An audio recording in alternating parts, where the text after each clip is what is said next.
Trúnaðarmenn. Trúnaðarmaður er tengiliður VR-félaga á sínum vinnustað við félagið og atvinnurekandann. Hlutverk trúnaðarmanns er að vera til staðar fyrir samstarfsfólk, auðvelda samskipti við atvinnurekanda, miðla upplýsingum og hafa eftirlit með að samningar séu virtir og lög ekki brotin á starfsfólki. Trúnaðarmanni má ekki segja upp vegna starfa hans sem trúnaðarmaður. Hann gengur fyrir vinnu þurfi að fækka starfsfólki. VR-félagar á hverjum vinnustað kjósa sér trúnaðarmann til 2 ára í senn. Kosning fer fram í samráði við VR.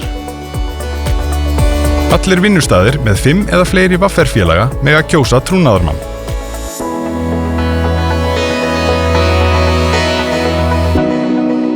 Trúnaðarmenn mega sækja ýmis námskeið hjá VR á vinnutíma án skerðingar dagvinnulauna. Trúnaðarmaður hefur aðgang á upplýsingum hjá VR og atvinnurekanda. Upplýsingar sem trúnaðarmenn verða áskynja í starfi sínu eru alltaf trúnaðarmál. Hafðu samband við VR ef þú vilt koma á kosningu trúnaðarmanns á þínum vinnustað.